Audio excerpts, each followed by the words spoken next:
all parts of the globe, morning, evening, good mornings, late nights, etc. And welcome to this session on advancing national adaptation happening at the Gobeshona Global Conference. We are delighted to have this opportunity to conduct this session here. I will leave much of the talk to our panelists. But as a way of introduction, myself, I'm Motsomi Maletjane. I work at the UNFCCC secretariat. I lead the unit of the work on national adaptation plans and the support to the LDC expert group. This event, as you would have seen, is to provide an update on the progress in NAPS. And we will also share with you some of the technical topics or technical developments in NAPS. And I have a great panel with me today to do that for you. Just before I introduce the panel, to emphasize that this event is part of a series of events run by the LDC expert group on national adaptation plans. The LDC expert group is mandated or is assigned to lead the technical support and guidance on national adaptation plans under the UNFCCC. And this event is gracefully run through their leadership. So on the panel today, I have with me Ms. Sonam Khandu. Ms. Sonam Khandu is from the LEG. She is the one who will provide us some opening remarks. I will also take the opportunity to give you a little bit of some insights on where we are with the national adaptation plans. I also have with us here Dr. Paul Desanker. I will introduce them fully when the time for them to speak comes. I also have Ms. Camila Martins Duarte. She will also give us a little bit of insights on social protection issues in NAPS.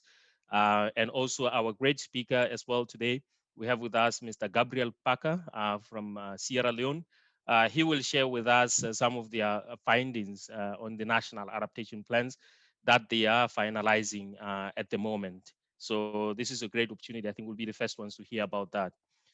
So having briefly introduced our panel for today, I just want to do a few housekeeping announcements, which I'm sure many of us, having participated in many online meetings, this is now just a routine. Always make sure that your microphone is muted at all times, unless when you are given the opportunity to speak. Um, when you are given the opportunity to speak, it is a good courtesy. It's not a must that you switch on your video, but I'm sure your panelists will be very happy to see your face. So it would be good if you can switch on your video. Please feel free to ask questions or make comments at any time during the event via the chat function. We have a team with us here that will be tracking those, and Ms. Sonam Khandu and the panelists here will be happy to respond to any of the questions that you have or you raise. We will also have an opportunity after each talk to have a brief opportunity for questions and answers. And at the end of the session as well, we will also have an opportunity to have a general discussion. I take the event today as a conversation more than a lecture.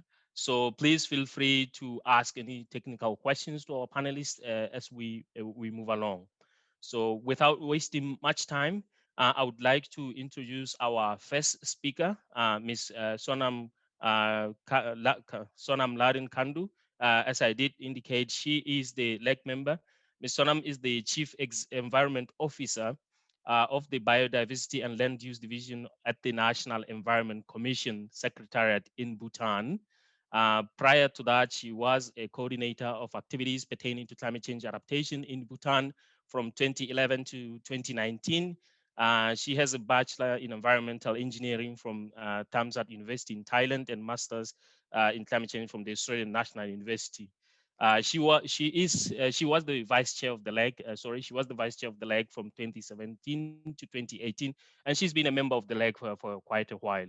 And she is part of the technical team in the LEG that works on national adaptation plans. So if you have any technical or difficult questions, she's one of the persons that will be able to answer to those. So Ms. Sonam Khandu, you have the floor.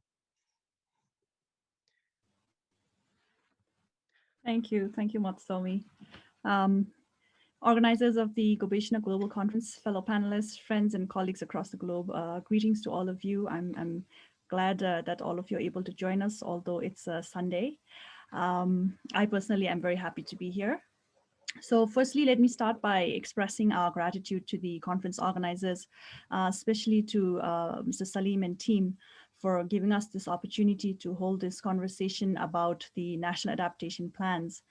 I think it's a topic that is not only at the heart of the work of the LDC expert group, but it is also a topic that is so crucial for the most vulnerable people and the places, most of which are here found in the LDCs.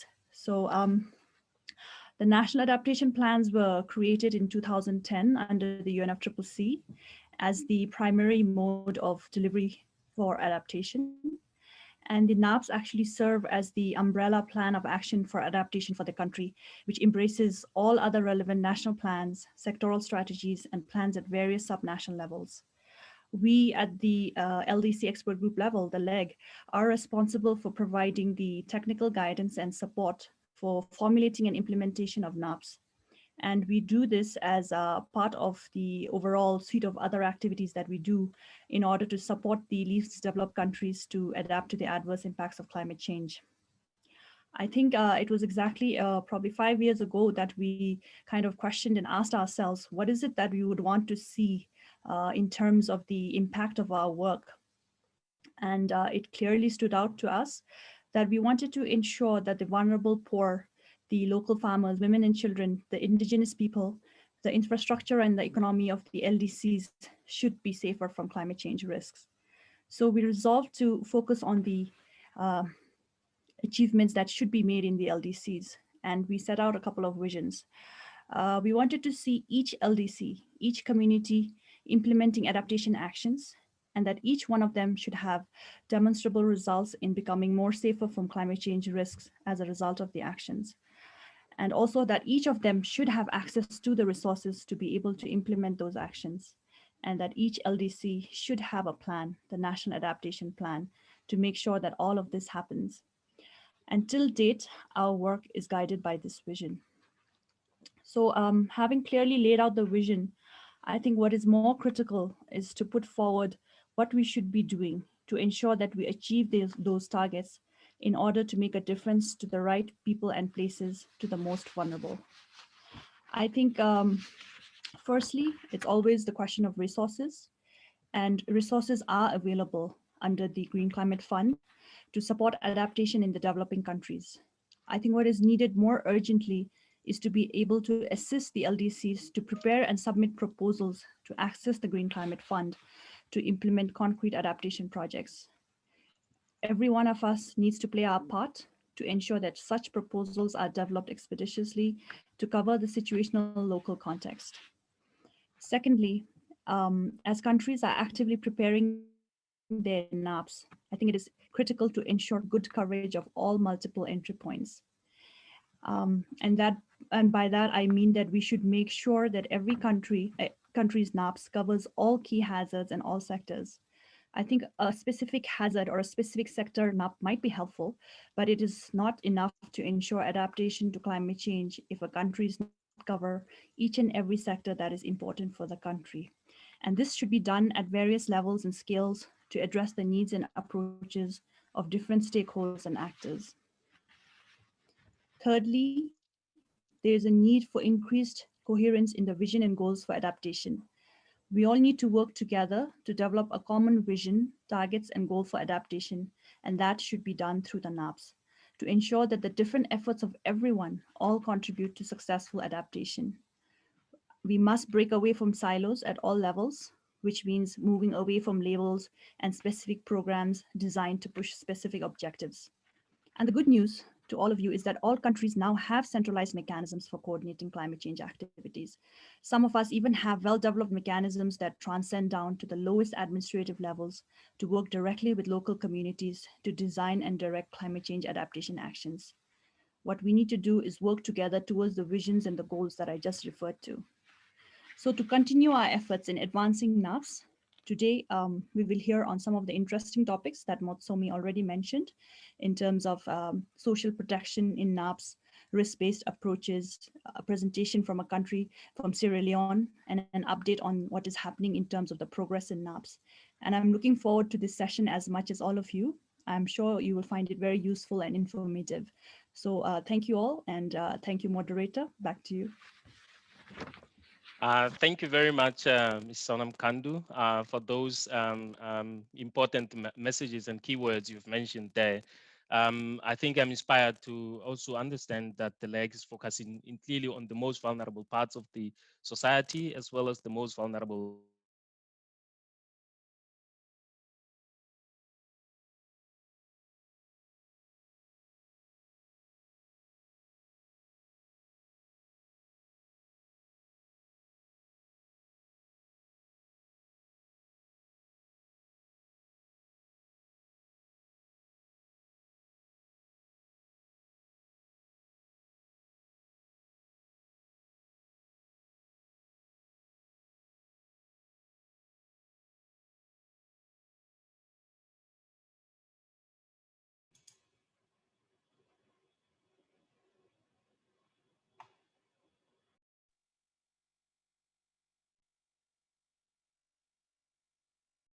Yes, go ahead. Yeah.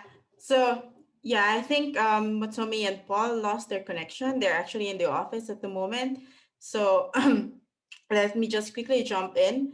But unfortunately, it's Motsomi is supposed to be the one speaking now. So he was supposed to discuss about the technical analysis of NAPS. Julie, we Motsomi can't is hear you either. oh, am I? You can't hear me?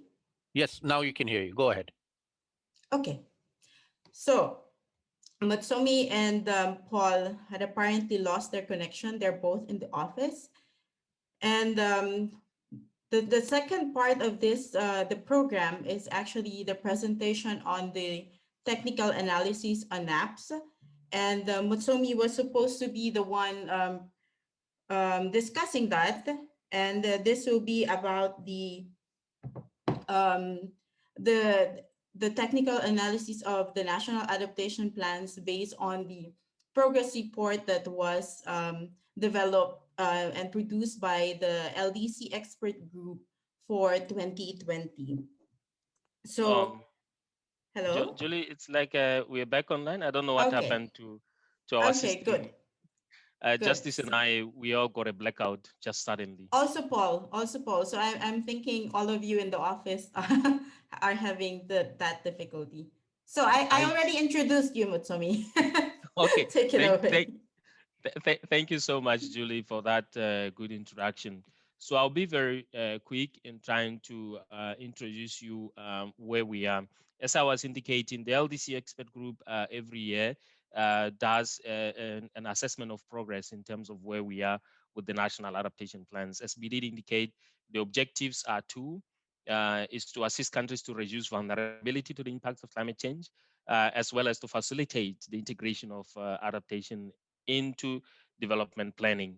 Um, and just in terms of the overall picture of where we are at the moment, um, uh, at least, at least out of the 154 developing countries, 125 of them have indicated or have concretely communicated to the LDC expert group that they are undertaking measures towards the formulation and implementation of NAPs. This does not mean it's only 125, there could be more, but this is just the information that is officially recorded. And of course, the good news is that all of the 47 LDCs, which are the ones that I think one would be most interested at, are doing different measures towards that to work on their national adaptation plans. And indeed, of course, many other developing countries. So out of these 125 countries that I did indicate, 20 of them have already finished and submitted their national adaptation plans, which would then pave way or assist them to now ambitiously carry forward and implement measures identified in those NAPs. A lot more countries have drafts in place that are going through official government consultations and clearance that they will be submitting soon. And several other countries, of course, also have sectoral strategies that are completed already that are yet to be submitted on NAP Central. So we do expect these numbers to increase rapidly in the year ahead. And of course, one would expect that at least each of the developing countries would have its NAP in place so that they can start to implement ambitious adaptation action. In addition to preparing these snaps, of course, they require resources, and the Green Climate Fund was mandated to support the preparation and, of course, the implementation of the NAPs as well. And there is good progress there happening as well. At least 85 countries have submitted proposals aimed at accessing funding for the preparation of these plans. And in addition to accessing funding from the GCF, the LDCs also have opportunity to access funding from the least developed countries fund. And that we have 10 LDCs that have done so. And some other countries are submitting several more proposals.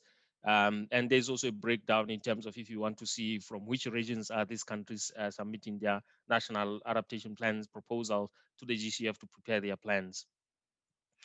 When it comes to implementation, at least of the 20 countries that I mentioned have submitted their plans. They have submitted, 11 of them have submitted 23 proposals, totaling approximately 0.5 billion US dollars to the GCF for implementing their NAPs. Others that have not submitted yet, those are still working with different delivery partners to make sure that they can submit their proposals to the GCF in order to implement the measures identified in their NAPs.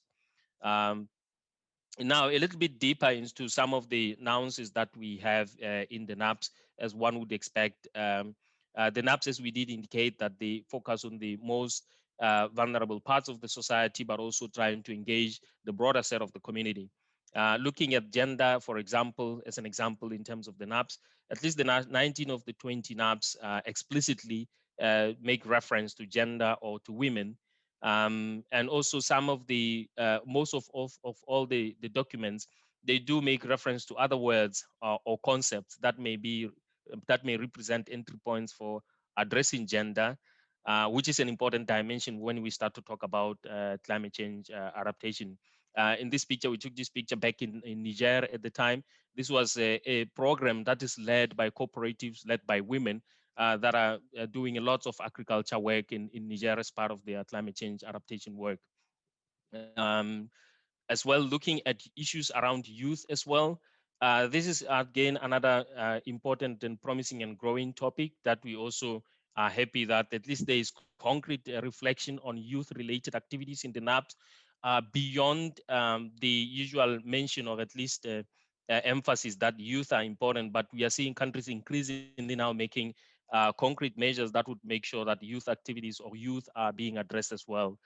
Such as, for example, provision of agricultural incentives for youth to lead on agricultural activities, providing support to enhance innovation and uptake of technology. A few years ago in Timor-Leste, and the government had provided free internet in a public park for the youth to come up with innovative projects and programs. And we see this happening more and more. And also in Mozambique, there are examples like this. Strengthening institutions to enhance youth access to land. So there are a lot of concrete activities that we see also in the NAPs, and I think there is an opportunity to grow these kind of activities. When we look at the areas like the private sector as well, this is one interesting area as well, where each of the countries recognize the importance and the role of engaging the private sector in climate change adaptation. And these are some of the examples of the actions and activities that are contained in the 20 NAPs that I spoke about that have been submitted. A lot of the countries, when they do their capacity gap analysis, they also do a specific analysis on what are the climate risks in the private sector, in the value and supply chains, so that they can protect their small, medium enterprises.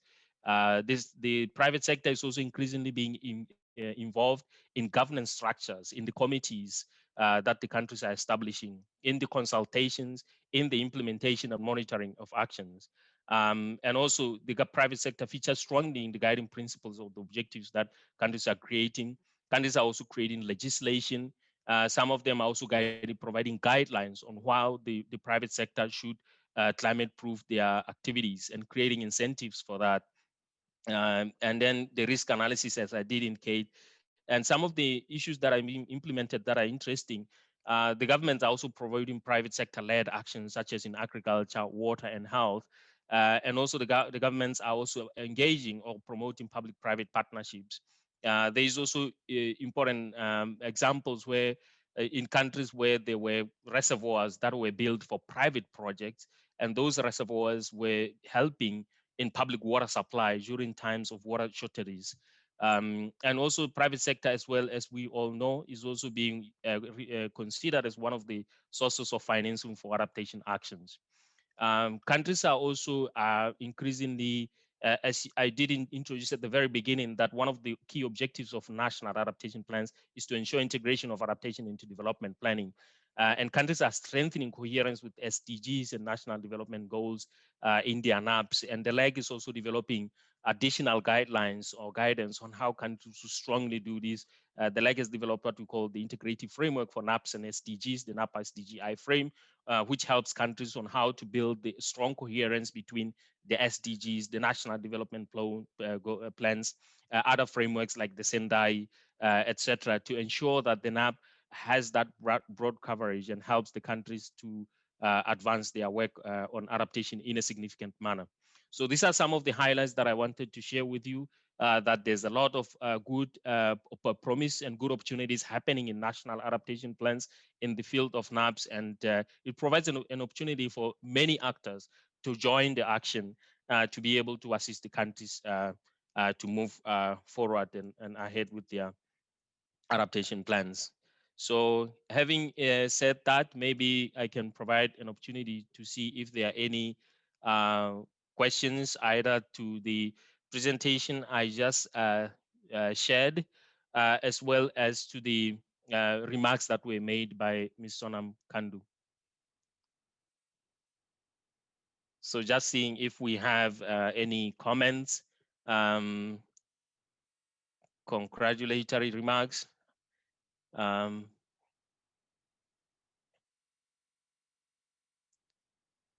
Okay, there's a very nice question on if we have any sense of the degree of integration of science or climate rationale or Earth observation data in these 20 NAPs. Okay, let me see if we have another question. Okay, there's no other question. Yeah, this is an important question that is coming up. And I think this is one thing that the countries, at least the ones that have prepared the NAPs, are trying to apply as much information as they have in terms of what they can do. And maybe I think Paul wanted to add a brief remark regarding this question. Thank you, Motsomi. Glad I was listening.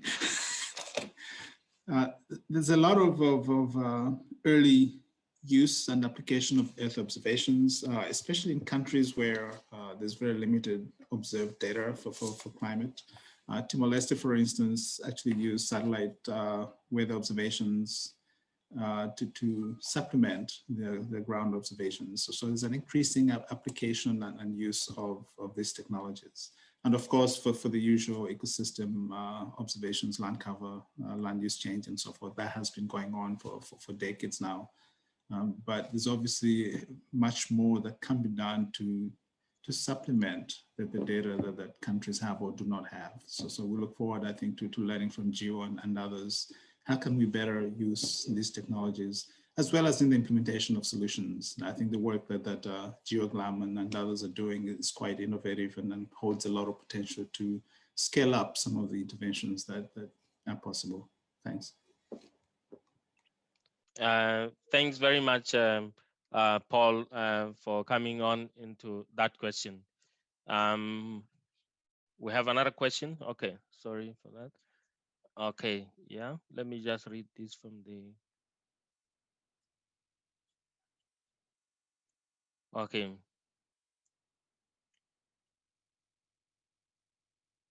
Oh yeah, there's a question on if we can give an example of adaptation aligned with the national development plans.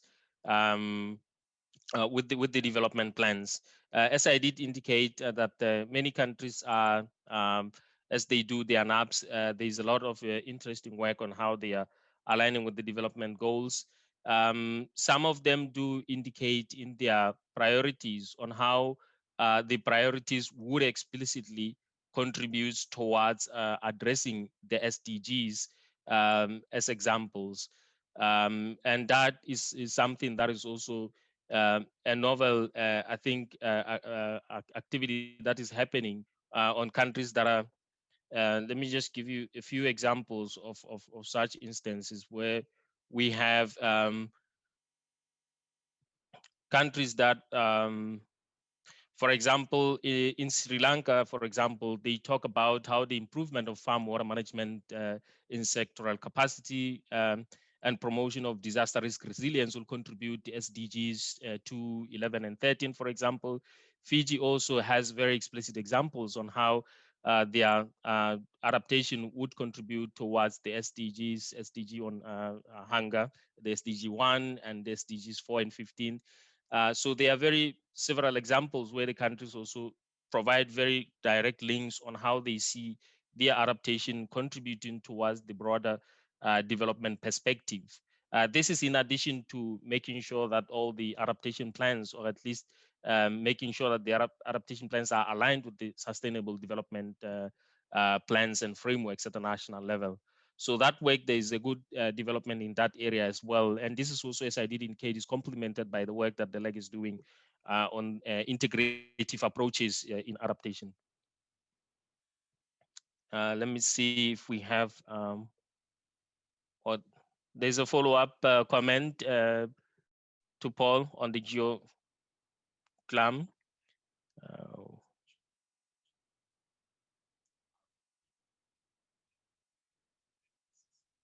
Okay. And then there's a question on how implementation of NAPS is being monitored and evaluated in NAPS. At this stage, what we have proposals that countries have just developed and submitted to the GCF with regard to implementing measures that are associated or directly linked to the NAPS. So implementation of this is yet to happen, and we are yet to be able to evaluate concretely what the actions are leading to. But of course, the implementation would not be starting with what we have in the NAPS now. Adaptation has been happening before then. So there are also other results or outcomes on how adaptation actions are leading towards positive business, benefits. But that we can discuss at another time. But in terms of the NAPS, the current programs or plans that countries are submitting to the GCF are yet to be funded and operationalized on the ground. And on what basis are NAPs being assessed? What type of NAP can be considered good or best? The NAPs themselves, they have very distinct objectives, as I did indicate, of reducing vulnerability or facilitating the integration of adaptation and development planning. And there are also other attributes around them that the links to science, etc. And all these elements are the ones that would be able to be used to assess on whether the NAPs would lead to the desired outcomes. The LDC expert group has also developed what we call the tool for monitoring progress, for evaluating progress, effectiveness, and gaps in NAPs that looks from both the process elements as well as later on the outcome elements. But the outcome elements, of course, we will know about them once the programs or actions start to be implemented. But at the moment, what is now being possible to be assessed is in terms of whether the NAP has the adequate information that's required to inform the actions that need to be made. As an example, does the NAP give enough detail about the programs that need to be implemented to address water issues, for example, energy issues, health issues in the NAP? And these are some of the elements that are being used to examine whether the NAPs contain or would be able to direct the action in the way that we want it to go. So while we still go on that, maybe I can switch on to the next speaker and we can continue with this discussion as we move along. For now, I would like to invite Ms. Camila Martins. Camila Martins is at the University of Bonn-Rhein-Sieg in Germany. And she's been doing work on examining or evaluating the consideration of social protection issues in national adaptation plans. And I would like to give her the screen to share with us her observations from the NAP. So Ms. Martins, you have the floor. Thank you very much, Motsomi. So good morning, good afternoon, good night, everyone. I'd like to thank again for the opportunity to present my research. So I'll share my screen.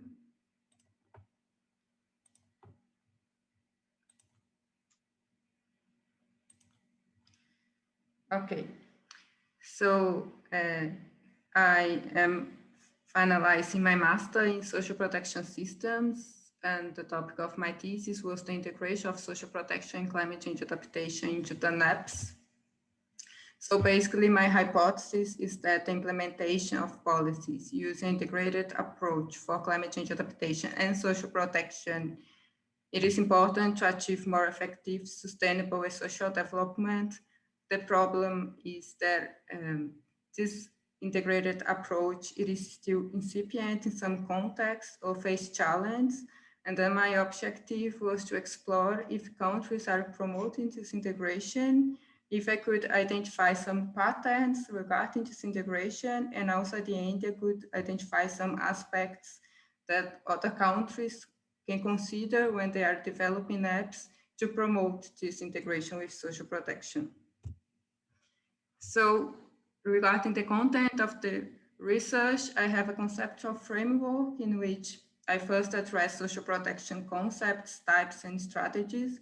And then I use the ILO life cycle approach in which they look at social protection measures for children, for youth, and then men and women at working age, so like employment policies, as unemployment benefits and sick leaves, maternity leave, and then also measure for people with disabilities, elderly, and also the poor population, like social assistance programs. And finally, health systems. And then I have looked at climate change adaptation concept, adaptation needs and options based on the IPCC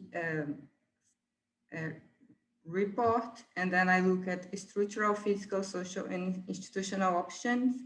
And then at the end, I have made this linkage between social protection and climate change adaptation, and then mainly looking at the linkage between adaptation options, social protection strategies. I also have looked at I have presented the concept of adaptive social protection systems.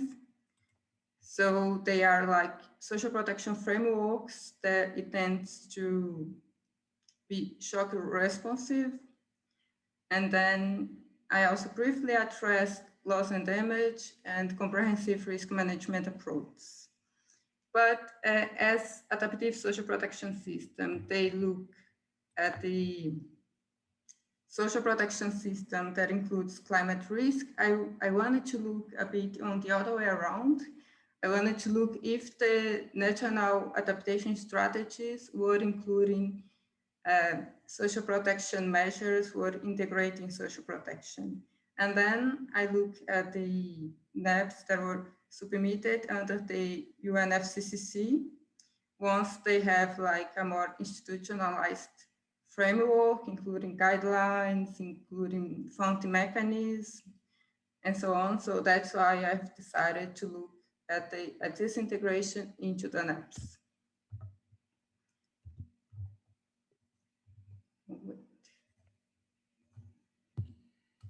And about the methodology, basically I did a documentary review of 8 NEPs. So between the NEPs that were submitted at the NEP Central, I have selected 8, and those were from the countries Burkina Faso, Brazil, Chile, Grenada, Kenya, Kiribati, Santa Lucia, and Sri Lanka. And my selection criteria was basically I wanted to have a very diversified group of countries. So I wanna, among those countries, has countries with different economic status, like low, lower middle, upper middle, high income countries from different regions, Latin America, Africa, Asia, Caribbean island, Pacific island, like different dimensions. So I have countries really big like Brazil. I have very small countries like Grenada and Santa Lucia. I also have looked at the World Risk Index, and then I have like different disaster risk levels, like very high, medium, low, and very low risks. and also different years of the publication at the NAP Central, so from 2015 to 2020. Okay, and then regarding the analysis, basically, I try to identify social protection measures and also social protection related subjects, and then I categorize it and I organize it in topics and themes. And as an example, first I have looked at more direct, like social protection measures, like using the ILO lifecycle approach, so measures for children and youth, for men and women at the working age, so like employment, disability benefits, measure for elderly people, health policies. I look especially at social protection, social safety nets, vulnerability and poverty, and also other related topics. I look at gender considerations, indigenous people and traditional communities, food and nutrition security, migration, livelihood protection, land use and management, ecosystem services. Also, like, and everything was connected to my conceptual framework where I have identified like types of adaptation options, and then also like access to basic services as water resource, sanitation, waste management, energy, infrastructure, and housing. I have looked at specific instruments as insurance schemes, early warning systems, livelihood diversification, community and ecosystem-based adaptation. I have looked at related areas as disaster risk reduction, management, and loss and damage, and also the focus on mainstream and integration of climate change into development and sectoral policies and programs. I have looked at the legislation, regulatory frameworks, and also other examples of social adaptation options as education, communication, participatory mechanisms, and also technology. Okay, and then specifically about the analysis, I have tried to identify common features on the NAP structure. So first, like, of course, all the NAPs, they are different, but some like common like chapters I could observe, like usually they have a first chapter with context, background, current climate, future climate trends, and then they have like following chapters with NAP vision, mission, goals, objectives, principles. At the final chapters, they have like monitoring, evaluation process, implementation strategy, and funding mechanisms. And then between, they are always organized into sectoral thematic areas, and they give like different names like key strategy, key sectors, priorities, and for all of them, they foresee specific actions, measures, and strategies. So the most common areas are like agriculture, livestock, fishery, environment, biodiversity, water resource, energy, infrastructure, and health. Okay, so now a bit about like, I have a lot of information through the analysis of those topics, but here I'll try to briefly say the main points. So the one that were most addressed in the NAPs, first in relation to social protection, social safety nets, vulnerability, poverty, employment policies. So except for vulnerability, the other topic is there was no like a specific pattern, so some NAPs address some of them, some others in a more like big emphasis, but others doesn't mention. But with respect to vulnerability, I think this is a clear connection, and actually also between the concepts of social protection, climate change adaptation, both areas is about like main efforts to reduce vulnerability levels. So I think this is a clear connection between the both of them. So all the NAPs and actually like vulnerability is about like one of the main objectives of the NAP process. So all the NAPs, they have like vulnerability assessment, either for key sectors, hazards, vulnerability profile of the country. So the majority of them, they identify vulnerable groups. So they see that those groups, they are going to be the most affected by climate change impacts. So yes, and then we have, for example, in Kenya, there is a strategy for gender vulnerable groups and youth. In Brazil, they have a specific strategy for vulnerable populations. So they have like a clear connection, I think, on this topic. And other like interesting examples in Brazil, Brazil has like a structured social assistance system. So the NEP foresees the utilization of the National Registry for Social Programs to identify those vulnerable groups. And also in Santa Lucia, they have this expansion of the National Poverty Assessment to include climate vulnerability. And the Granada, it is aligned with the growth and poverty reduction strategy. So in relation to vulnerable groups, so I have looked at children, youth, elderly, people with disability, but like women, as Motsomi has also explained before, all the NEPs, they address, at least they say that the NEPs follow a gender-sensitive approach, and some of them give like quite of a big emphasis on women and gender considerations. For example, Burkina Faso, Kiribati, Kenya, and also many of them mention indigenous people, traditional communities, the use of indigenous and traditional knowledge. And in Brazil, just have like a very big emphasis.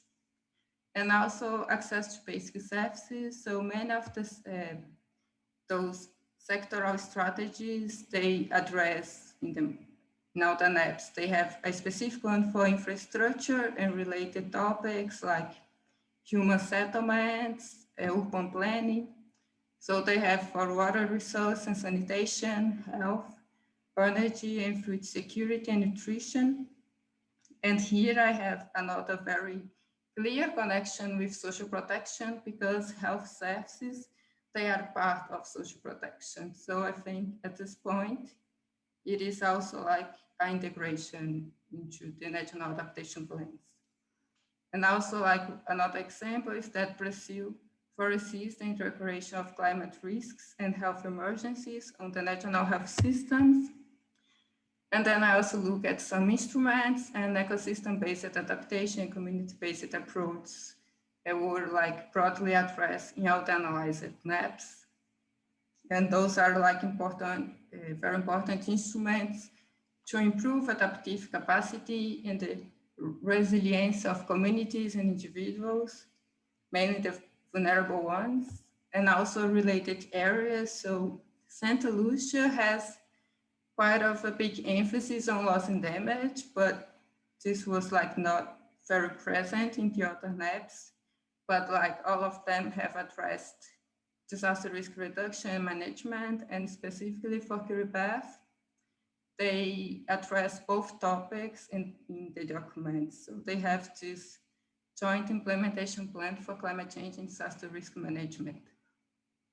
And then also mainstream of climate change adaptation to sectoral development policies is a big focus in all those NEPs.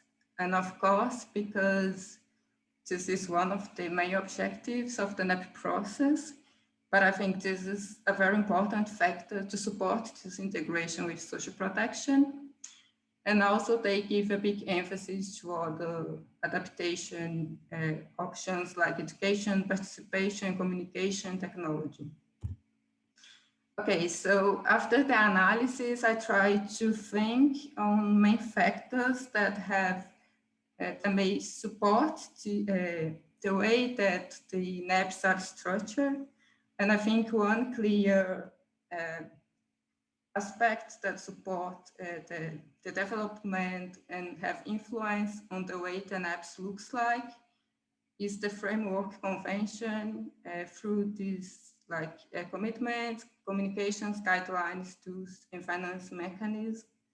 So many countries can access adaptation funding, but then they need to develop, they are connected to the development of NEPs. So this is already an incentive for countries to develop the NEPs.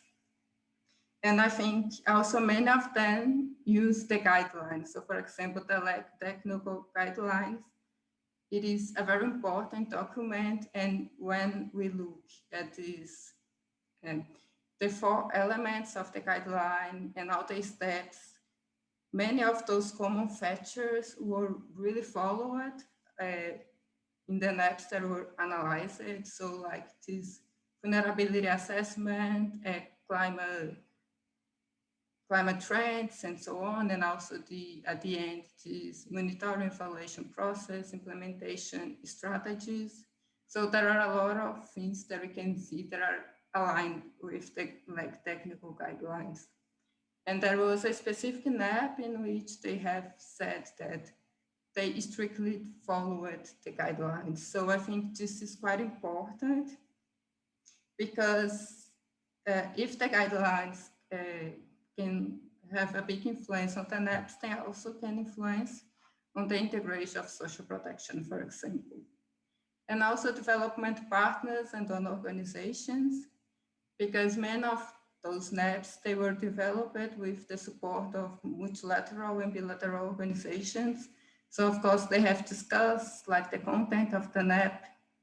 One of the documents have said that priority areas were identified with the support of the donor organizations. So those are also like the actors that can support this integration with social protection. And I think when I look at the difference, I think this is because of specific country context.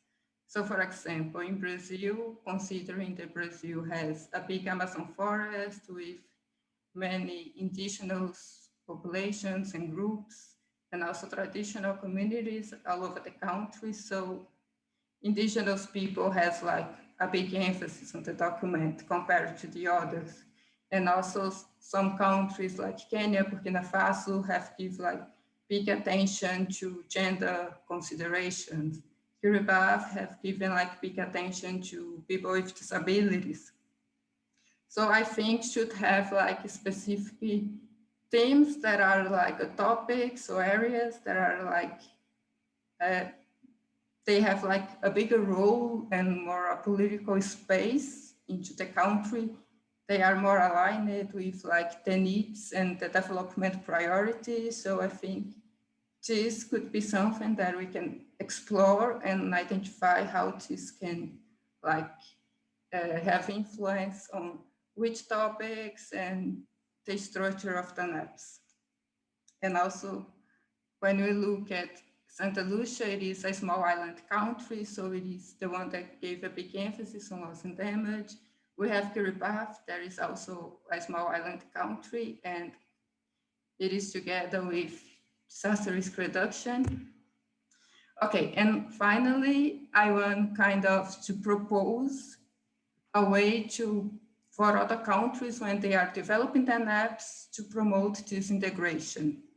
So I think in the preparatory elements, a first step would be during the vulnerability assessment to look at vulnerable groups like children, youth, poor population, urban poor, rural poor, people with disability, elderly, local communities and indigenous people and so on.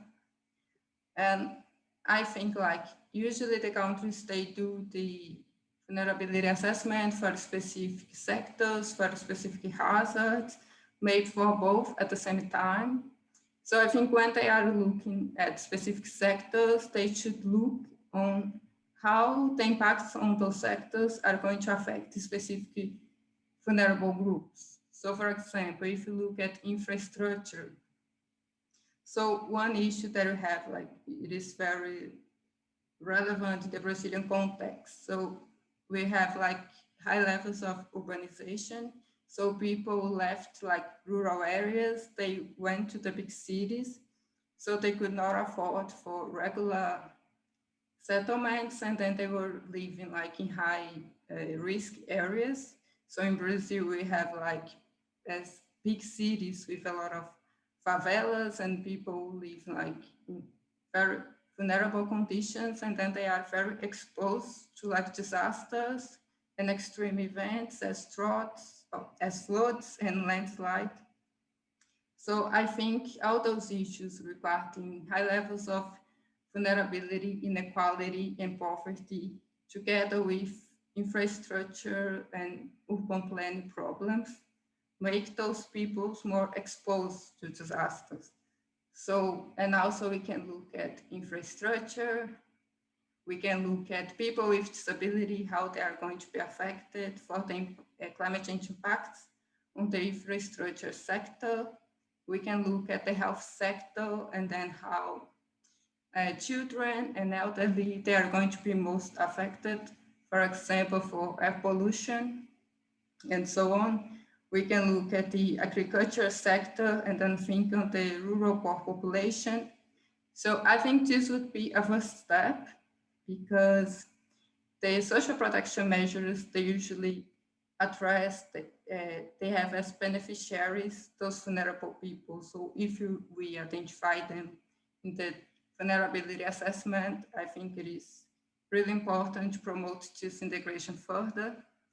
And then we look at the institutional framework. So if you are thinking about those vulnerable groups, do we already have like legislation and systems, policies and programs to address their needs?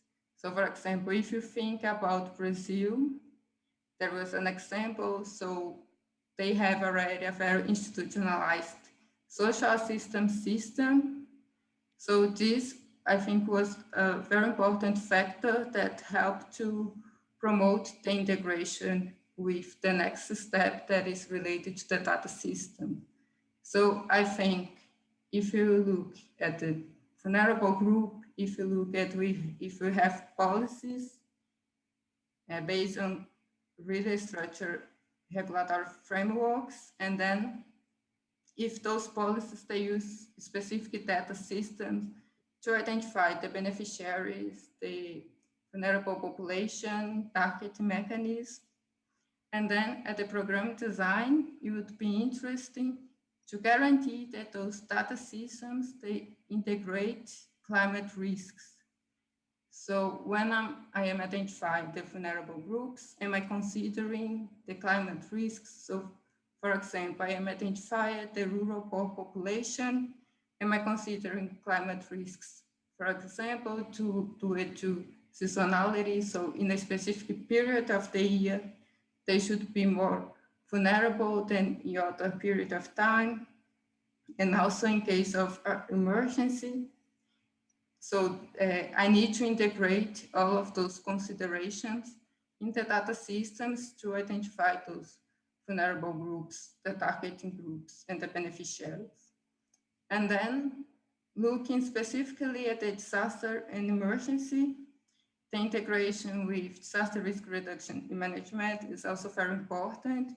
The integration with early warning system is also going to support that the data systems are going to be able to consider and the climate risks and to identify the vulnerable population and provide a response in a timely manner. And then at the implementation level, we have programs scalability and flexibility. So it is important that if we identify that we have the Camila? vulnerable. Yes, sorry. Sorry, yeah, just to quicken up a little bit. Sorry?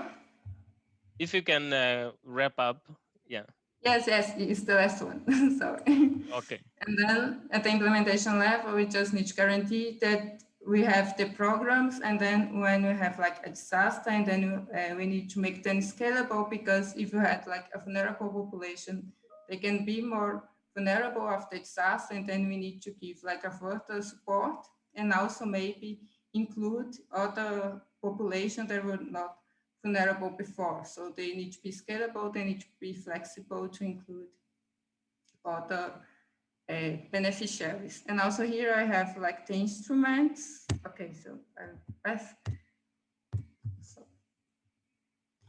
And then at the end, I think as looking beyond, basically I think it is important to look at the role that the Framework Convention Climate Change has in promoting the social protection integration through the guidelines, through the tools, and also development partners and donor organizations, and also the role of social protection in achieving long-term resilience. And finally, how we can promote this integration in the broader context of comprehensive risk management. Okay, that was all. Thank you. Yes, I'm sorry that maybe I talked too much. And I'll be really happy to have comments, recommendations, suggestions, and questions. Thank you. Thank you very much, Camila. You did take time, but I think this is a very important topic that you spoke about. And the analysis you did is great. So it really warranted the time. But of course, anyway, time is always limited. But thank you very much. I think what you emphasized was very important, that the country context counts quite a lot. And I liked that very much on how countries are experiencing the issues around loss and damage, gender. And I would imagine mountainous communities also would be probably the same issue. And also the deliberate consideration of the vulnerable groups in the deeper vulnerability assessments, even at the sectoral level or at the broader national level. So I think that's a good thing. And indeed, actually, the LEG had produced a paper on consideration of vulnerable communities, groups, and ecosystems in national adaptation plans. So I hear a lot of complementarities in your talk. There was a question on whether you looked at the funding for social protection projects versus other projects at GCF. So anyway, given the time, I'll let you respond to that maybe in the chat while we go to Gabriel. But also at the same time, anyway, I think we'll still have an opportunity to have a general discussion at the end where you can also provide further elaboration on the question. So now I would like to invite Mr. Gabriel Kpaka from Sierra Leone to tell us about the National Adaptation Plan of Sierra Leone. Do we still have Gabriel? I think, yeah, he's still connected, but maybe if you can make him, promote him to a panelist. Gabriel is a Deputy Director at the Sierra Leone Meteorological Agency within the Ministry of Transport and Aviation of the government of Sierra Leone. And he is the UNFCCC focal point and also directs and leads the work on the development of the National Adaptation Plan. So Mr. Gabriel Kpaka, you have the floor.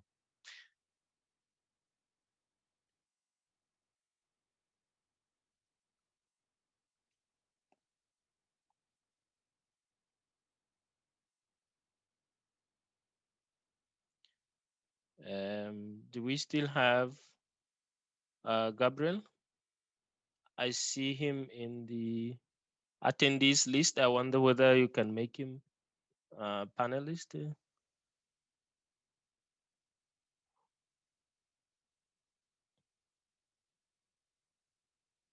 Yeah.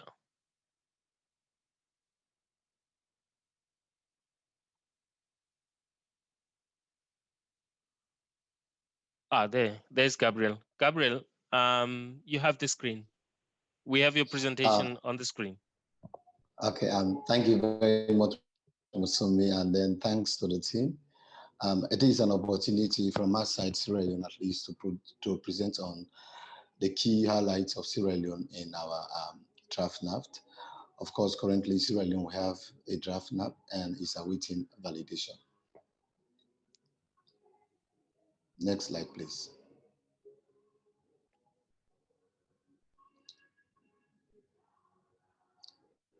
Yes, so for the key highlights for Sierra Leone regarding our draft NAFT, firstly, I will take you through the NAFT processes and then the institutional arrangements for Sierra Leone.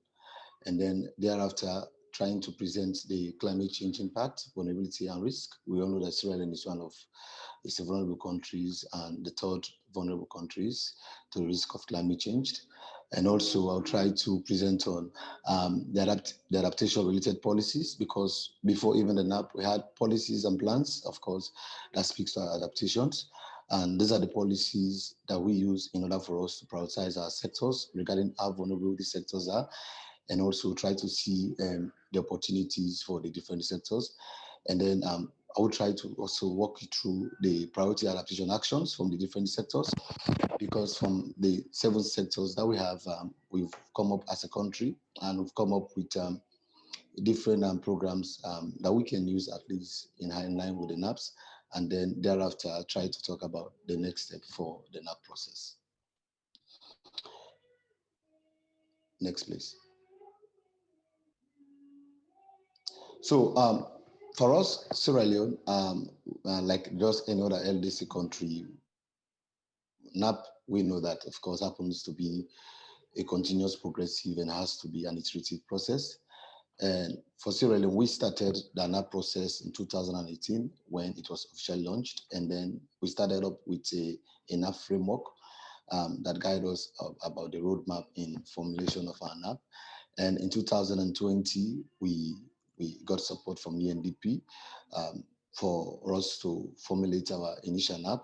And we have 2 key institutions in Sierra Leone leading the process, the Met agents that I work for, and that of the Environmental Protection Agency. And both agencies, currently, we are now in the Ministry of Environment. And we are working with different stakeholders and also different MDAs, government agencies. We convened several meetings regarding the NAP processes and our priorities.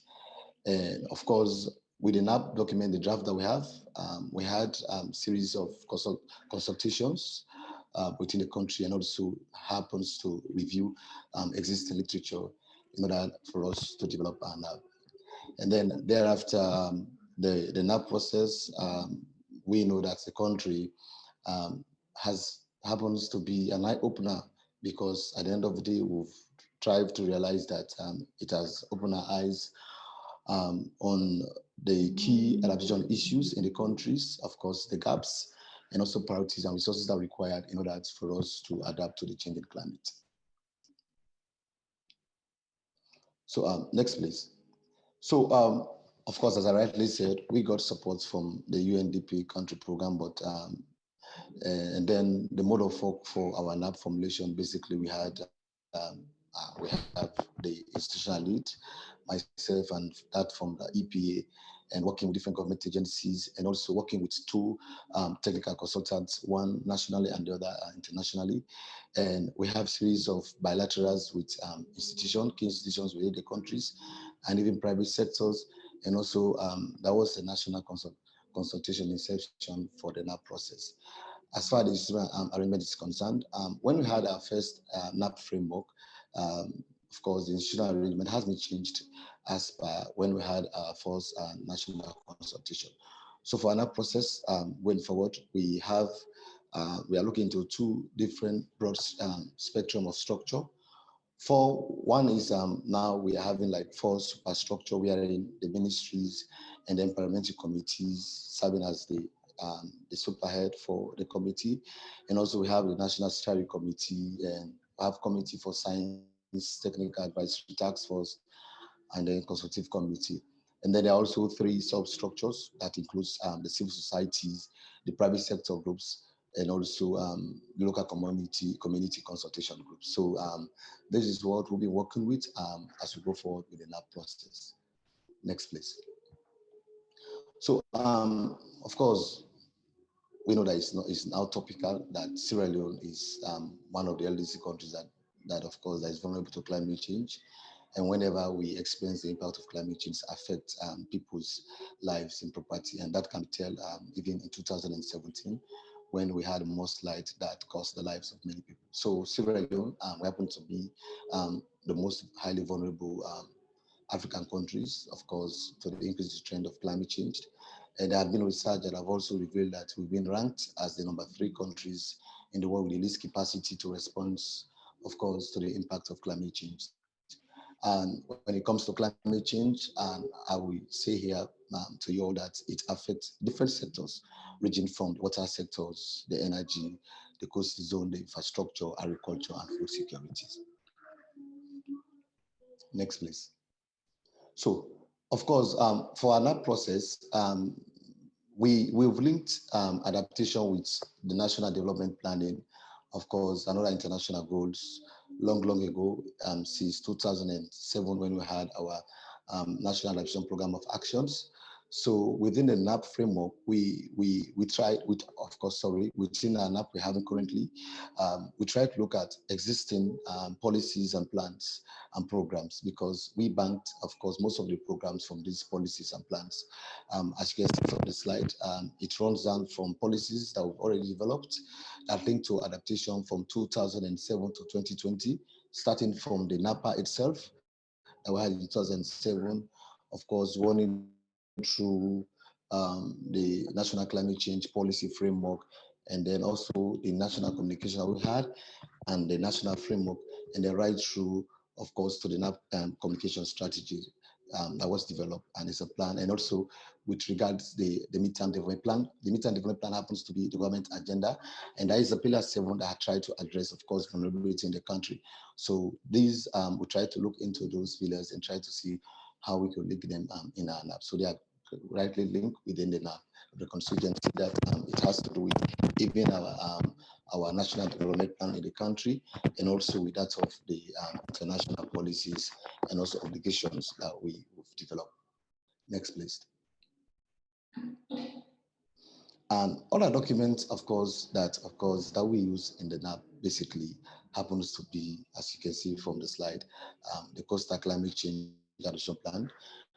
This was a plan that was produced by WABIC under the US aid, trying to see how we can use and manage the coastal areas. And coastal areas happens to be one of the sectors in our NAP, and working through also other documents like the National Framework for Climate Services. We know that most med services within the country now have developed, some of them are developing their National Framework for Climate Services, to see, of course, what services they can provide as far as climate information is concerned. And also other documents like the National Environmental Action Plan, the Environmental Protection Agency Act, the Sierra Leone Meteorological Agency Act, and the right through trickle down to onto the off-grid solar energy strategy, because energy happens to be also one of the policy, the sectors within our NAP. So you can see that there are so many policies that are used, and also plans and national documents at least to link into our NAP. Next one, please. Okay. Now, for Sierra Leone, of course, all countries have their sectors. We had 7 sectors in our draft NAP that is awaiting validation, and basically the choice of these sectors is banked on how vulnerable they are against the other sectors within the country. And we use available document because we had a NAPA, and most of the sectors were there. Most of them that were not eloquently, of course, for us to implement, we try to bring them through. And other emerging vulnerable sectors, of course, happens to stand tall within this one. Of course, one of the sectors that we have in is agriculture and food security. The second sector within our NAP is the water resource and energy. Of course, the coastal zone management, Sierra Leone, it includes fisheries and then coastal ecosystem. And environment happens to be another, and then disaster management. We know that we are very vulnerable as far as climate change extreme events are concerned. And then we had 2 cross-cutting priorities as sectors that has to include gender and social inclusion, and the other sector that has to do with the hard and software infrastructure that speaks to health, water, and the sanitations. And then with all these sectors, what we do, at least to capture within the NAP, is we use different mechanisms. That is, we try to use mainstreaming approach and tools, and then entry points to these different sectors, and then trying to zoom within the strength, weakness, and opportunity and threats analysis for the different sectors. And this was done during our national consultation, and also bilaterals with private sectors and other government agencies. Next slide, please. So now, with all this, of course, after getting most of these sectors, we have priority adaptation actions using the different available documents for the country, as I made mention of the National Framework for Climate Services, of course, and that of also the NAPA, the National Communications, and other documents, because the priority adaptation actions happens to provide the different sectors' needs.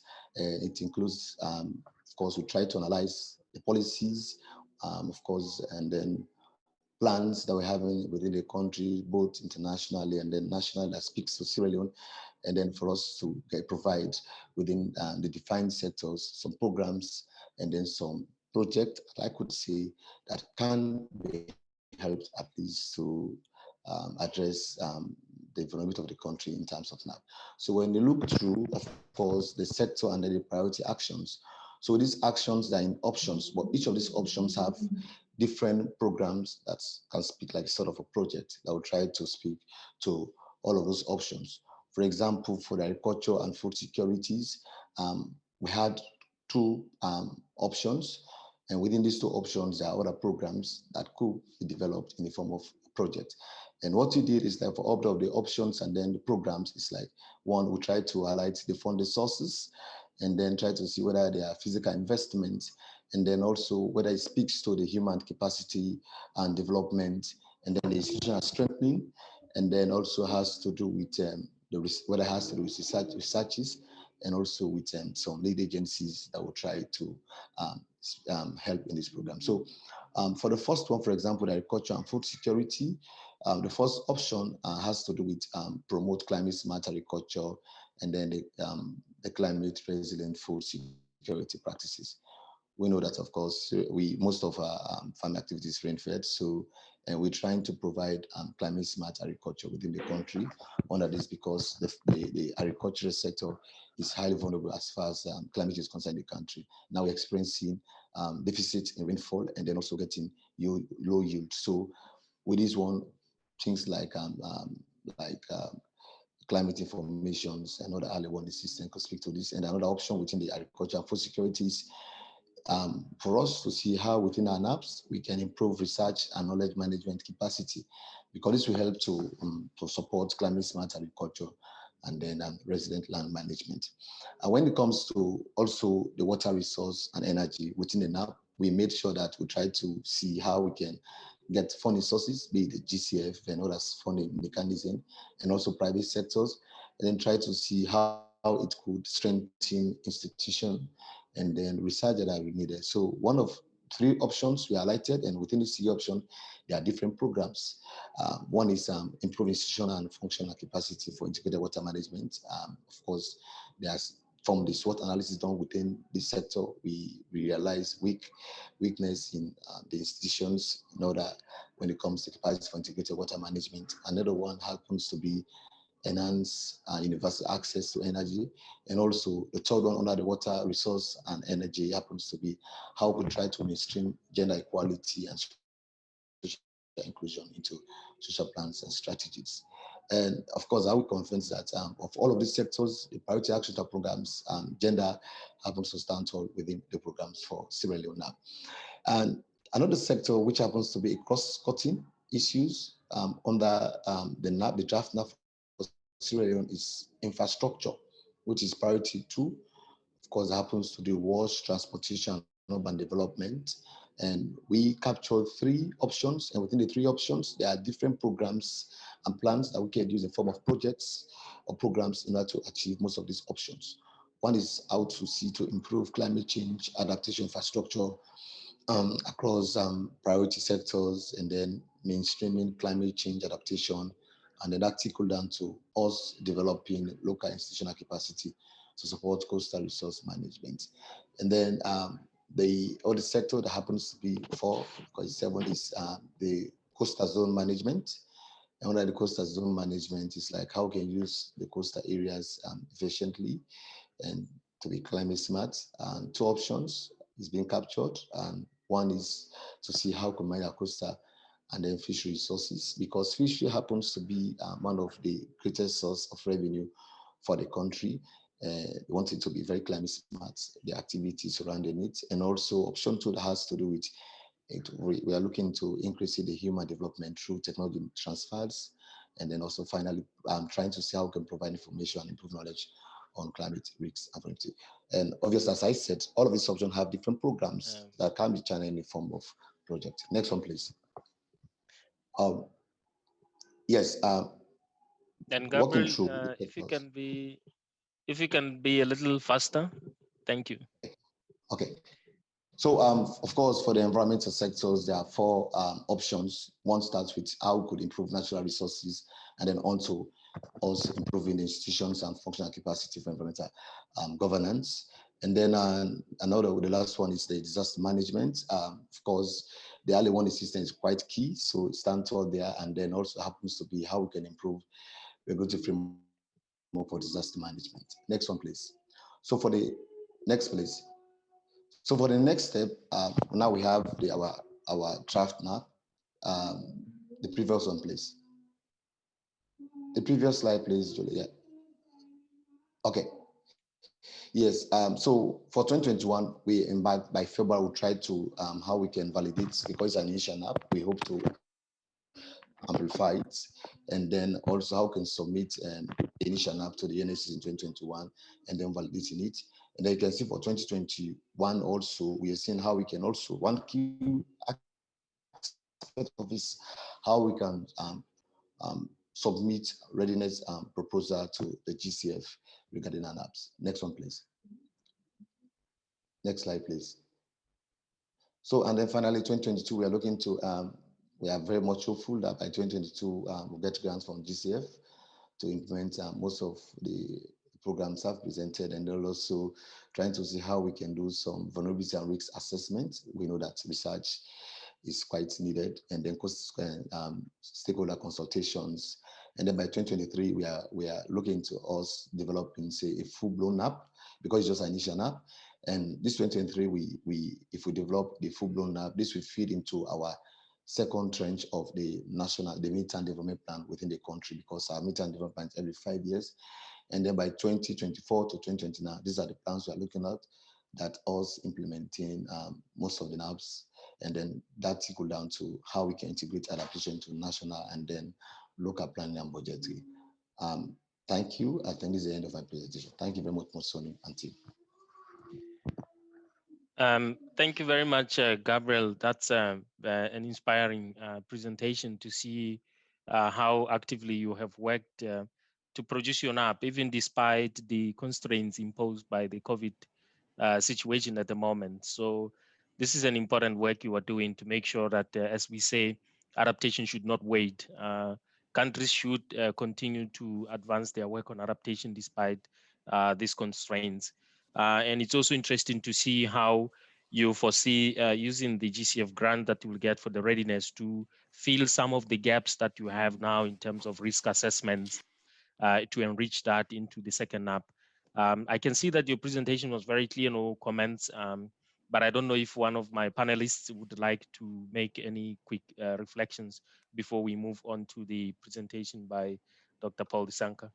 So I don't know if Sonam, you have any reflections or feedback to Gabriel, or Paul, maybe you have something to say.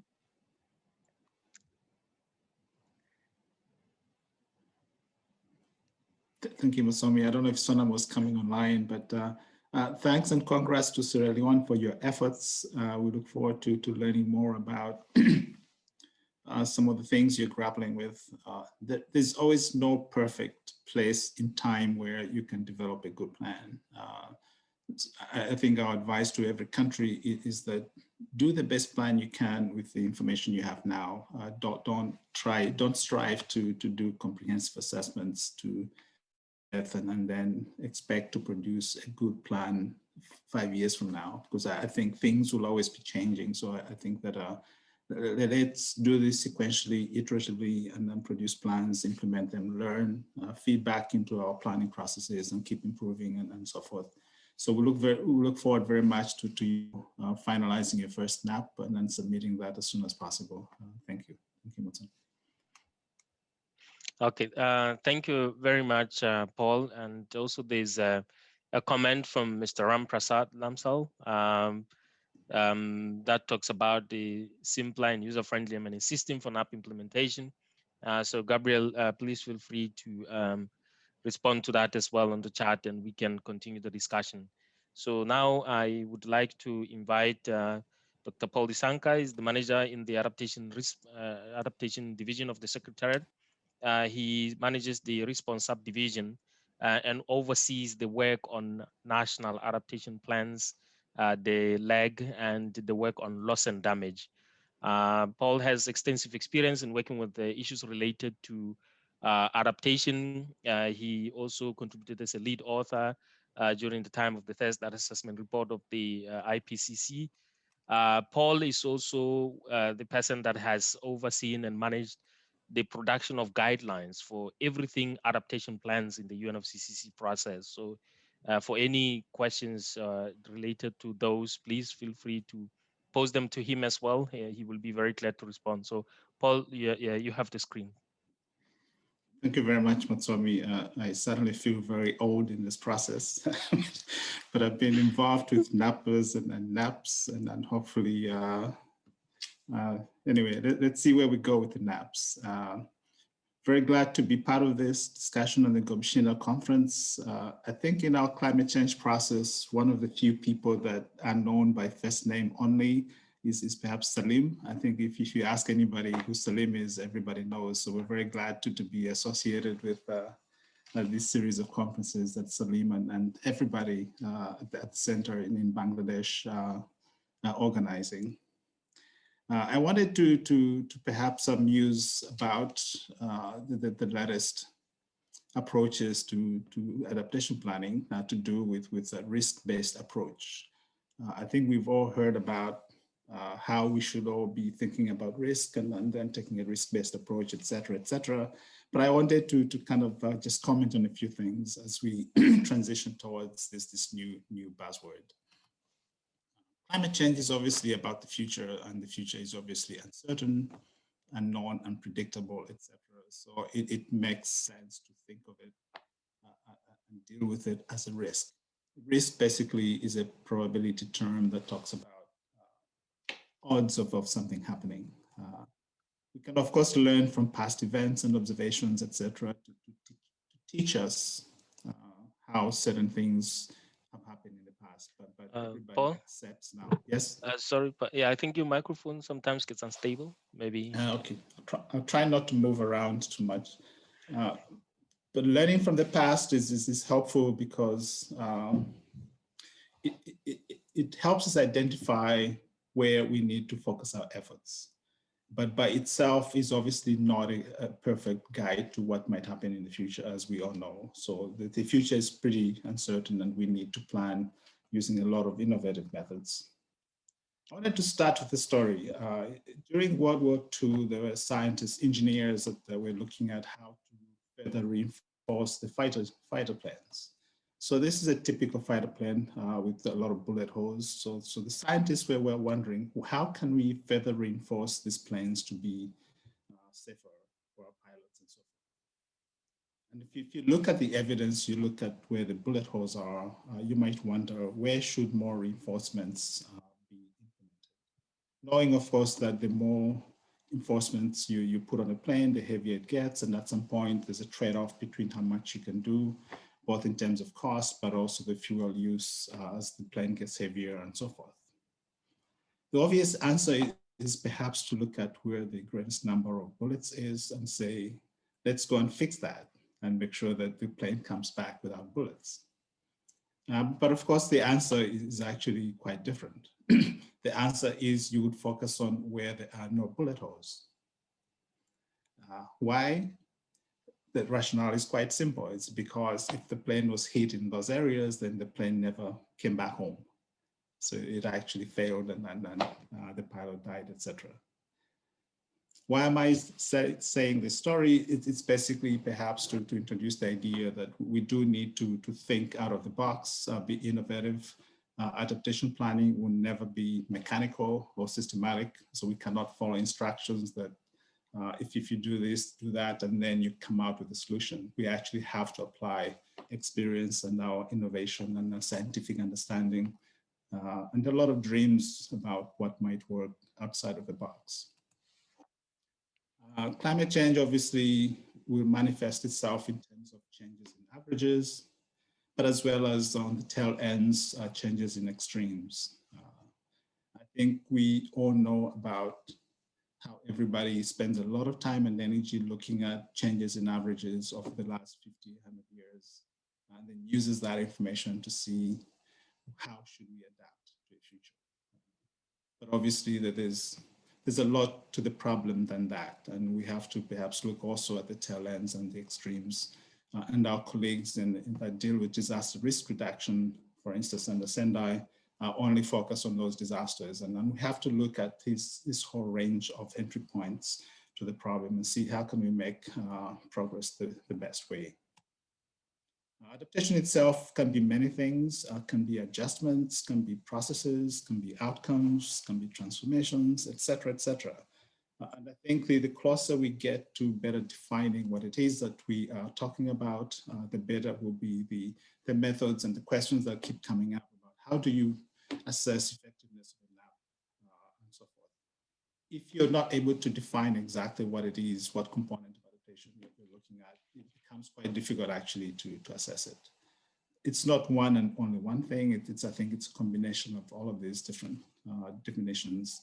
And I think we do need to be specific as to which one we're talking about when we're talking about concrete methods for assessing and developing solutions, etc. I wanted to show another example. It's an example from Malawi. The World Bank did a lot of studies because around about the early 2000s and the middle of that decade, there's a lot of drought events that led to food shortages in the country. So there's a lot of interest to look at where exactly are the difficult areas and how do we improve food security for the country. So the World Bank did a study that was published in 2015, basically did the obvious thing that we are now very familiar with, that correlates drought events with drops in productivity, as well as, of course, contribution of agriculture to GDP. So you can see the two lines, basically, GDP drops correlate very, very nicely with major droughts. This is a graph of productivity in metric tons per hectare for maize going back to 1980 to 2012. So you can see up until about 1990, the productivity was fairly stable. And then from 1990 onwards, we started to see basically a disruption in the climate system, climate change basically starting to be very, very visible, and a lot of drought events and so forth. The straight line is obviously the first entry point to any analysis. You fit a regression line and then look at the trends that way. But I would like to challenge you to look beyond just trends. And we add more data to this graph. You can see going back to the 1960s and then maybe to 2020. You can see that the trend from 1990 is when things start to unravel. So one of the things that we've been looking at is instead of just doing this trend analysis, you can actually look at what can I learn from this evidence? What do the peaks tell us about what is possible in terms of productivity? Obviously, if you've peaked up to about 2.5 metric tons per hectare, that it shows you that it is possible with various inputs, interventions, etc., to increase your productivity from about 1.3, that is typical for most of these rain-fed areas, to about 2.5 and hopefully higher. Just to give you a reference point, very highly intensive, well-irrigated systems in the US, for instance, they produce upwards of 9 to sometimes 12 metric tons per hectare. So we're still in the 1.5, 2.0, etc. in Malawi. So that's a huge potential there to go from where we are to something better. But the other thing is also not to simply focus on the dips and correlate that to droughts, but also to understand what happened after a major drought. What interventions were implemented and how successful were they? Because you get this very positive feedback in terms of productivity after a major drought where a lot of investment is put into that sector. And so that, I think it's quite useful actually to look at, understand how are those inputs resulting in improved productivity and how do we do more of that?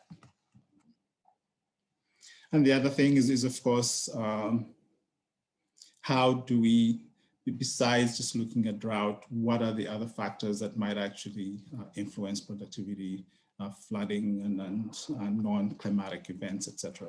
So it's not a simple problem of looking at one hazard, for instance. I have more slides of the case from Malawi that it's not just drought and production, but there's water that needs to be used for electricity production, water that needs to be used for drinking water in the major cities, the water for ecosystem activities in the lake, etc. So it's a lot of competing needs for the same water. So the problem doesn't become let's just irrigate more to produce more, but you have to start to look at the trade-offs and the interactions between the various uses and so forth. So the problem is actually a lot more complicated than just looking at does drought drop yields and how do we improve upon it. Now, I think all of this points to the need to look at the whole profile of risk and then manage every aspect of that. I think you've all seen a profile of risk, maybe from the DRR literature and so forth, where there's a decrease in probability of events that lead to very severe outcomes. There's obviously a lot of very frequent small events that will happen. So the idea is, how do we manage this profile of risk and severity over time? And of course, the disaster risk reduction efforts are basically designed to lower that curve, so lowering the curve across the whole profile. And then we can start to look at the detail of what are the types of activities for the very frequent but low severity impacts. How do we deal with those? That's perhaps the area where we implement preemptive actions, the stuff you do in a NAP, basically, before the impact happens. And beyond that, you start to look at how can you transfer some of that risk and manage it, perhaps using contingency measures, insurance, etc. And beyond, and decision makers make a decision about the threshold of how much can you insure. There's a certain amount of risk that you have to accept. So that's the loss that you're able to accept. So risk management basically allows us to look at this whole profile of risk and then optimize in terms of the solutions, etc. Transformation basically means changing your whole nature of your system into something else so that you get a lower risk profile, etc. But given the time that I have left, let me rush a little bit. So this is part of what our director, Yusuf Nassef, calls the PCL framework. So the Preemptive, Contingency and Losses framework, where on the top line, you see gaps in terms of how much people are investing into these types of solutions. And we're working towards a way to basically optimize and handle the whole profile of risk so that at the end of the day, a well-adapted system will have managed the whole spectrum of risk. So everybody is accounted for. Everything is accounted for either through preemptive actions, insurance, and then a way to deal with the losses if they do happen. So I have a few sort of lessons learned, good practices and so forth. The very first one that I wanted to mention is that in the early days, we used to take an impact approach to the problem. And then that shifted nicely into the vulnerability frameworks. And then now the latest is a risk-based approach. Simply pasting the word risk everywhere doesn't make an approach a risk-based approach. So we do actually need to do things a little differently. But you will agree with me that the way that we handle scenarios and then consider climate changes hasn't changed much for the last 20 years or so. We're still running GCMs and then producing streams of average conditions of temperature and rainfall, and additionally maybe something else. But then sort of taking slices over the next 50, 100 years and looking at what are those average conditions and what will grow at that point and how do we adapt or change to account for that. The point I'm making is that we do need to relook at things we've been doing all along, and maybe there's a better way of doing some of this. So some recommendations. The very first one is we do need to break down the analysis space of the NAP into concrete specific systems for which we can define an objective measure. The food system example I showed from Malawi, for instance, the total risk That is the total value of food production. You can almost estimate that by how much you'd expect to produce given the amount of land that you are growing under agriculture and how much rainfall you'd expect and so forth. So you can measure the 100% of what that value is of production. And then you can start to look at what would reduce that 100% of production for the country. So that curve is actually very well defined. And then you can start to apportion how much of that do you need to protect, how much do you need to use insurance with, and how much of a loss are you willing to accept. Second, as I said, let's do the climate scenarios very differently. I think for most of the writings, you hear about how circulation patterns or sea surface temperatures, this and that, those are the things that lead to extreme events. But I have not seen a whole lot of use of that in terms of defining a hazard risk. We're still going back to averages and then starting to apply maybe local weather simulators, et cetera, to simulate some variability in the climate stream. So we do need to look at the problem very differently. We also need to consider multiple climate hazards, multiple stresses, et cetera. Very rarely does a country face just a drought or just sea level rise or just a flood. It's always a combination of these things over a whole year. So we do need to take a multi-hazard approach. Fourth is based on a paper that a guy called Simon Sharp at UCL wrote. Talks about what do you tell a frog in a boiling pot, what it needs to know. It's not important for the frog to know that as the water continues to heat up, it will boil. 20 minutes from now, the temperature will be 100 degrees. That is not very useful for the frog. The frog actually needs to know when do I need to act. So he needs the probability of the temperature over time. He needs to know that 5 minutes from now, when the temperature is 20 degrees, probability of me dying will be X. 20 minutes from now or 30 minutes from now, the water will have boiled. Probability of me dying will be 100%. So the frog does need to know, when do I need to jump out in order to survive? And I think that's perhaps one of the switches we need to make in terms of looking at the problem is we need to look at when does our cropping system fail, that we need to act before that. It's not how much drought will impact our crops in 2050. It's really not relevant. But a policymaker does need to know that 5 years from now, my cropping system will have collapsed totally. So I do need to act 2 years from now. So a lot of focus on hazards, estimating probabilities of cyclones and pathways and all of that. And we spend huge amounts of energy trying to reproduce that. But when in fact, it should be a combination of the hazard as well as the impacts themselves. What happens on the ground to the system you're looking at? When a flood happens, immediately, of course, you try to survive the flood, but two days from there on, there's mold, there's all kinds of problems, and 10 days from there, there's a drought. So one needs to understand what are the impacts on your system and how do you best respond to this series of shocks. And lastly, the last point I wanted to make is that we do need to study both the direct impact, but as well as how the system responds to the immediate and long-term actions over time, so we can better understand what adaptation really needs to do to over time systematically address the problems as they arise.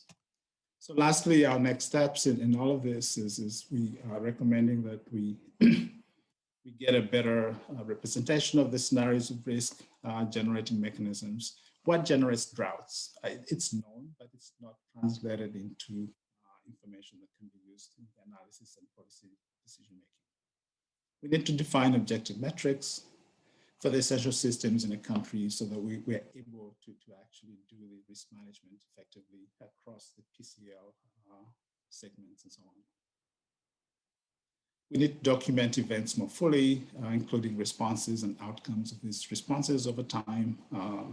Most of these databases and information you see is that so many people died at this major event, and then that's it. There's actually no record of what did government do in order to respond and recover and so forth. I see Motsomi, so one more second. So we do need to document the whole series of factors that will help us plan better. And lastly, we need to apply some of these concepts in national plans through a very interactive and open-ended, almost an open source approach to the problem. And we have the Open App Initiative as part of that. So we welcome and encourage anybody that's interested to partner with countries in the LDCs and elsewhere to look at the data, look at the information they have, and start to analyze the problem and start to develop better intelligence and more innovative solutions. Thank you very much. Thank you very much, Paul. That was a very interesting presentation, encouraging us to look at the full profile of risk. I think also the importance of making sure that we provide the right information to make the right decisions. And indeed, the Open App Initiative that's being run by the LDC expert group, where different stakeholders and actors can come on board and contribute towards what countries can do. So at this stage, I think there were some comments from the chat. I would like to give an opportunity to Camila, to Gabriel, as well as Sonam, just 1 minute each. If you have any reflections to make on the questions that were posed, maybe we can start with Gabriel. Gabriel, there was a question from Gio in terms of what data you would need that they can provide for you. Just briefly, very briefly.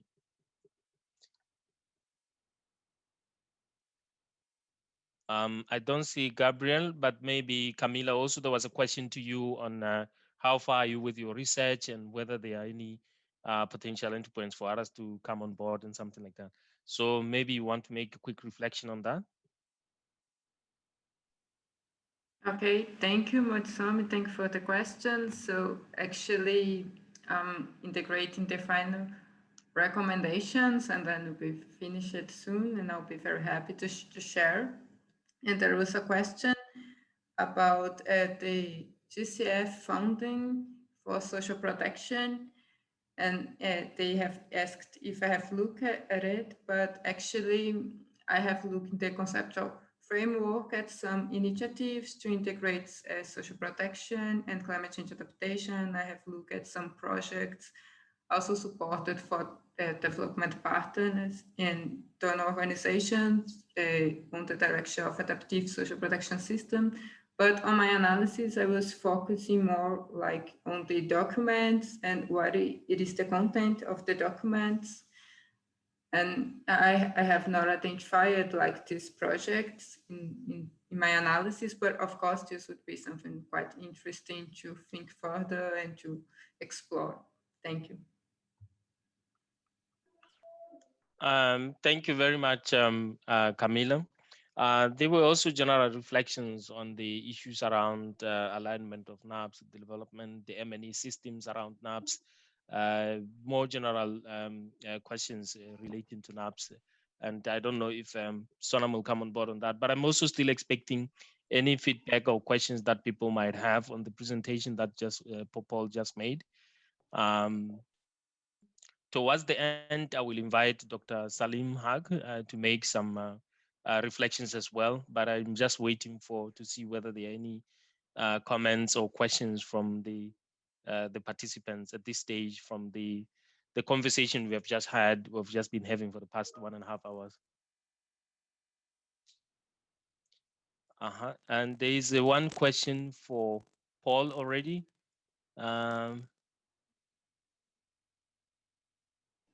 Yeah, thanks, Motsomi. There's a couple of questions. One from Sari.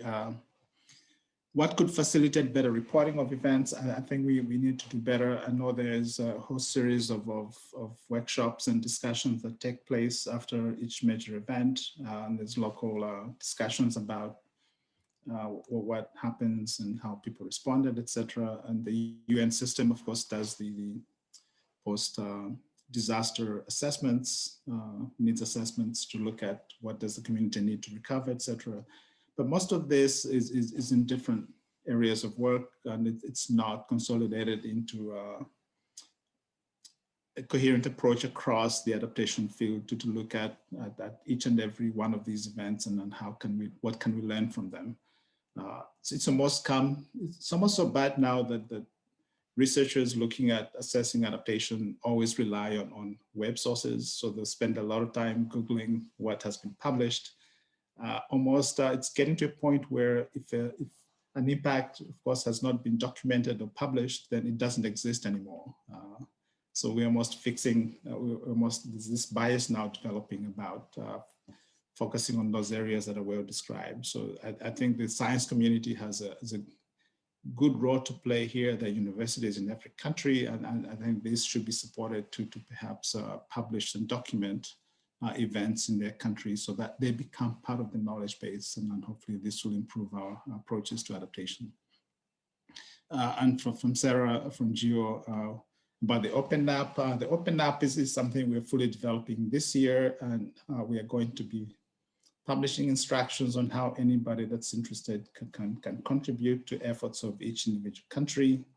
But the idea is basically to help countries develop the best plans possible and not to rely on the typical single agency that supports a country to access funding either through the GCF or the LDCF, etc. And then they become the sole technical support to the country. But we're trying to broaden that to say, it's quite a wide range of expertise and researchers and so forth working at any one sector, one issue, or any country. So how can we best mobilize all of these? So we hope that taking an open approach to adaptation will actually help us produce much better adaptation plans. Adaptation is not proprietary. I think every country wants to survive and do better. So I think the opportunity is there for us to find ways how we can best help each country develop the best possible adaptation plans. Of course, building very well and very heavily on what the local communities and local stakeholders value and need, but we do need to help them arrive at good solutions. But the final adaptations themselves need to be validated and very well supported by local needs and local aspirations, etc. It can't be top-down activities anymore. I think we've reached a point where there's enough knowledge and expertise and enough interest for every country to self-determine where they wish to be and where they wish to go. So let's help countries do the best they can. Thanks. Thanks very much, Paul, for responding to those questions and comments. And maybe I can ask Sonam if she has any final reflections, and then after that, we'll give the screen to Dr. Salim Haq. Thanks, Motsomi. Actually, just maybe a quick reflection on some of the general questions that were there in terms of, I think there were a question on alignment with the national plans and examples of adaptation. And also there was a question on whether the NAPs would address specific objectives of sectors in NAP. So I think I already mentioned in my opening statement about how the NAP is actually an action plan that embraces all other national and sectoral plans. Actually, coming from an LDC, I'm from Bhutan, so as an example, if the priority is not even in our plans, then having it in the NAPs alone is not even going to take it forward. So sometimes I think what I'm trying to express here is that usually you'll be looking at your national priorities and then looking at how climate change is going to impact these priorities in your different sectors, and then trying to adapt them into your national adaptation plans. So they have to go hand in hand together. Your planning and your adaptation priorities cannot be two separate things. And the question on whether it has to have sector specific objectives, again, having said this in my opening remarks, that a NAP that does not cover all of your important sectors for the country, I would not, in my personal opinion, consider it a NAP if it's only looking at one particular sector or one particular hazard. It should try and embrace all sectors and all hazards as much as possible. Thanks, Motsomi. That's all I wanted to say. Thank you very much, Sonam, and that was indeed a very useful reflection thereon. I now want to give the opportunity to Dr. Salim Haq. He wanted to make some brief reflections regarding this event. So Salim, you have the screen. Thank you very much, Motsomi, and thank you, Paul, and thank you, Sonam, and all the presenters for an excellent session. I just want to share with you a little bit about our plans with regards to the Gobeshona conference series and offer further collaboration going further into the future. So just to give you a little bit of background for those of you who are not familiar with the background, Gobeshona, the word itself means research in Bangla, and it's the name we chose for putting together a platform of researchers and universities in Bangladesh working on climate change. And we have more than 50 organizations part of this platform. And amongst the many things that we do each year, we held a major conference every January as a physical conference with several hundred people attending over 4 days. We had a significant number of international participants as well. Paul has attended several times. But this year, because of COVID-19, we decided to go virtual. And by virtue of it being virtual, we also decided to go global. And we have invited participants from all over the world to run sessions, and we got an overwhelming response, so that we now have 90 sessions, which we ran over 7 days in over 24 hours each day. And we're now nearing the last part of the last day, the 7th day. And it's been extremely valuable, successful. The theme that we have chosen is locally led adaptation. So local leadership on adaptation is the key element of adaptation that we are interested in, not the top down, not the technical, not the modeling, but the local leadership. And so what I would like to propose, and I will follow up in writing with you and Paul, is that the LEG, the UNFCCC secretariat, think of making a presence in the Gobeshona conference every year. From now on, we're going to run it virtually, globally, every January, the last week of January. And the focus is on locally led adaptation. And so what we would like to explore with you and through you to all the national NAPs that are being done is identify local leadership. What's happening at the local level? We're really not interested in the NAP manager giving us a presentation on a country NAP.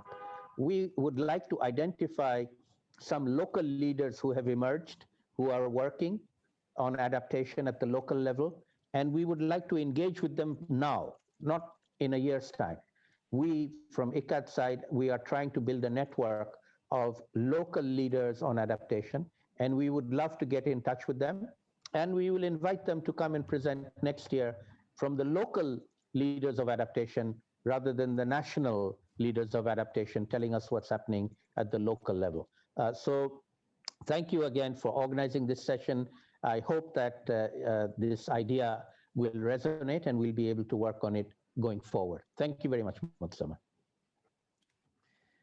Thank you very much, Salim, and for that kind invitation to the LEG and to us for continued collaboration on this topic, which indeed I think is very helpful and would push forward the work on adaptation in the LDCs and of course broadly all other developing countries. So at this stage, I think if I don't see any further comments, this brings us very nicely to close our event well 5 minutes before time, which is very good, which gives us a little bit of additional time for the Sunday for some of the people who don't work on this day. Let me start by thanking all of you, the participants, the people that participated in this event. This was really much appreciated from us, from the LEG. We thank you for that. I also thank the speakers for the excellent presentations and inputs today. I think this was a very good conversation.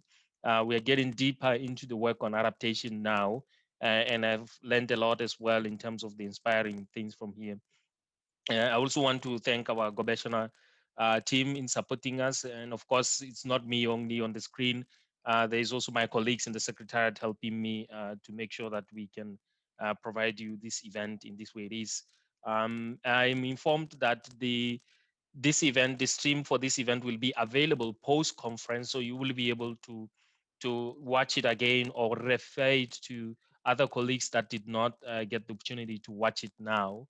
And also we are happy to continue to engage through email exchanges, those of you who have our email addresses, as well as we can get in touch with the organizers, of course. They can easily share our email addresses and we can continue the conversation. So with that, I thank everyone else, and this now brings us to the end of the event. Maybe we can clap for our panelists and for ourselves.